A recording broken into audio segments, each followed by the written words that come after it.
নমস্কার, আমি সুদীপ মণ্ডল, একজন বিশিষ্ট সমাজকর্মী, পশ্চিম মিদনাপুর ঘাটালের অধিবাসী। আমরা একদম ২০২৪ এর একদম অন্তিম সময়ে দাঁড়িয়ে আছি। আমরা ২০২৫ কে আর কিছুদিনের মধ্যেই আমরা বরণ করব। যে কথার জন্য আজকে আপনাদের সামনে এসেছি, আজকে যে লোকেশনে আমরা দাঁড়িয়ে আছি, পশ্চিম মিদনাপুরের ঘাটাল পৌরসভার একটি বিখ্যাত জায়গা, ১৩ নম্বর ওয়ার্ডের অন্তর্বর্তী এলাকা।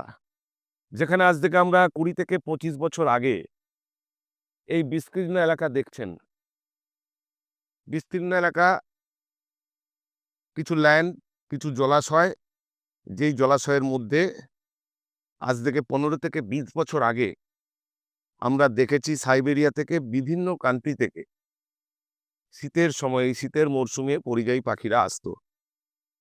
কিন্তু দুর্ভাগ্যের বিষয়, আজকে আমরা পরিলক্ষিত হচ্ছি যে যেভাবে এনভায়রনমেন্ট অর্থাৎ পরিবেশ যেভাবে বদলাচ্ছে, যেভাবে গ্লোবালাইজেশন হচ্ছে,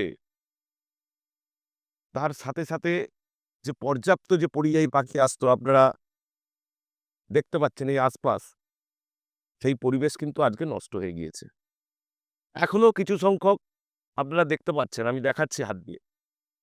হয়তো এলাকার ডেভেলপমেন্ট হয়েছে, গভর্নমেন্ট উন্নতি এলাকার করেছে, কিন্তু পরিবেশের ভারসাম্যের সাথে পরিবেশ থেকে যে প্রকৃতির যে একটা লীলা, সেই লীলা অনুসারে যে আমরা বিভিন্ন পর্যায়ের পরিযায়ী পাখি দেখতে পেতাম, আজ কিন্তু আমরা আর সেই পরিমাণ পরিযায়ী পাখি আর দেখতে পাচ্ছি না। এটা ঘাটালবাসীর কাছে খুবই উদ্বেগের।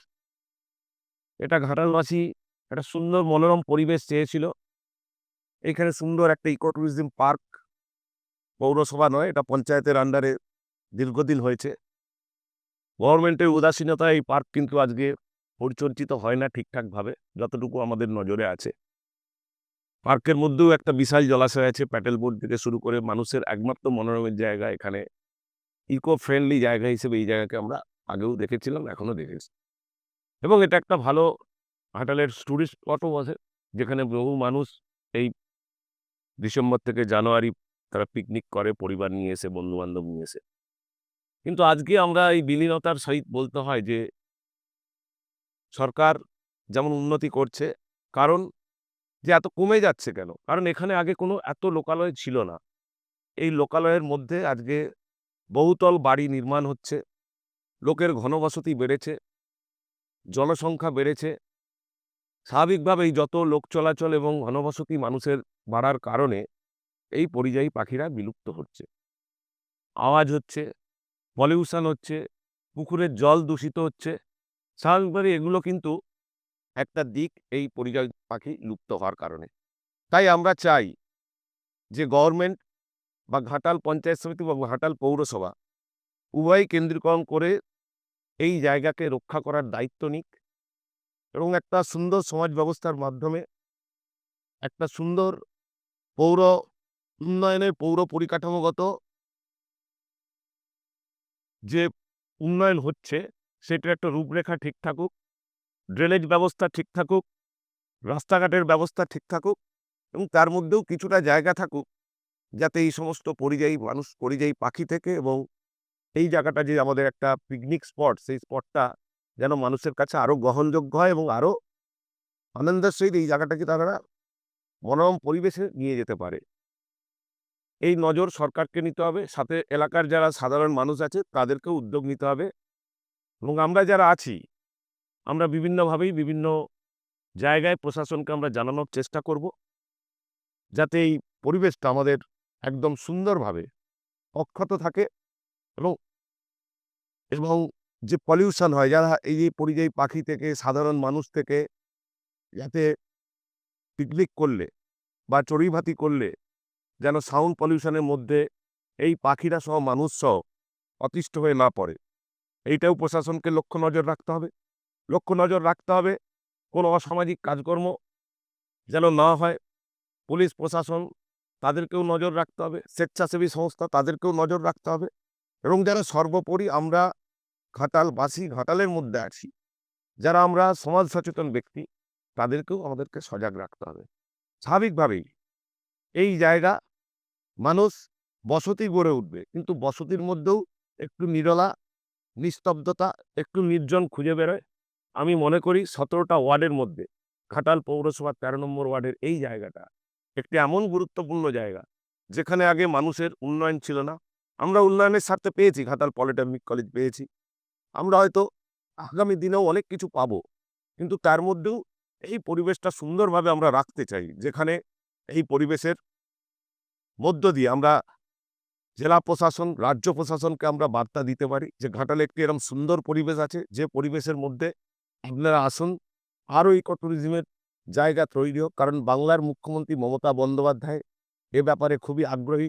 আপনারা দেখেছেন আমাদের যে পার্ক গনগনি বলে, যে পার্ক গনগনি ছিল, সেই গনগনিকে ডেভেলপমেন্ট করেছে গড়বেতার বুকে। আপনারা জানেন হুগলির বুকে যাওয়ার সময় সেখানেও খুব ডেভেলপমেন্ট করেছে। আমরাও চাই যে ঘাটালের বুকে এইরকম একটি জায়গায়, যেখানে ঘাটাল বন্যা প্লাবিত এলাকা, যেখানে আমরা বছরের ৩টে থেকে ৪টে মাস বন্যার মধ্যে আমরা ডুবে থাকি, তার মধ্যেও এরকম একটি জায়গা আছে যে জায়গাটাতে ডেভেলপমেন্ট করা যায়, একটা ইকো ট্যুরিজম ফ্রেন্ডলি মানুষের বসবাসযোগ্য করা যায়, যেখানে পরিযায়ী পাখিদের পরিবেশ তৈরি করলে আরও বেশি করে আগামী দিনে আসার সম্ভাবনা থাকে। এইরকম একটা পরিবেশ তৈরি হোক। এবং ঘাটালের বুকে একটি পার্ক আছে, যে পার্কটা আমি হাত দিয়ে দেখাচ্ছি। এই পার্কটা দেখুন, এই পার্কটাকে আরও কিভাবে উন্নয়নের শিখরে নিয়ে যাওয়া যায়। আমরা প্রশাসনকে অনুরোধ করব, যে গভর্নমেন্ট সরকার চলছে তাদেরকেও অনুরোধ করব। কারণ আমরা দেখেছি বাংলার মুখ্যমন্ত্রীর হাত ধরে অনেকটা উন্নয়ন এই বিগত ১৫ বছর ধরে উনি বসে যেভাবে কাজ করেছেন সারা বাংলার ক্ষেত্রে, আমরা ঘাটাল তার ব্যতীত নই। কিন্তু তার মধ্যেও এখানে কিন্তু উদাসীনতার অভাব আছে। এখানে কিছু মানুষের, অসাধু ব্যক্তিদের চক্র কাজ করছে, যেখানে ইল্লিগ্যাল ফরম্যাটে বিল্ডিং কনস্ট্রাকশন হচ্ছে, যেখানে জলাশয় ডুবানোর কাজ চলছে, যেখানে সম্পূর্ণ বেআইনি এবং রাতারাতি বিভিন্ন বাড়ির প্ল্যানকে বৈধতা দেওয়া হচ্ছে। সেগুলো আমরা প্রশাসনের নজরে আনার চেষ্টা করছি, এবং এই স্পেস যাতে আরও সুন্দরভাবে, আপনারা দেখেছেন এরম বহু আছে, পলিটেকনিকের সামনের দিকেও আছে, পার্কের বাঁদিকেও ডান দিকে পর্যাপ্ত পরিমাণে জায়গা আছে।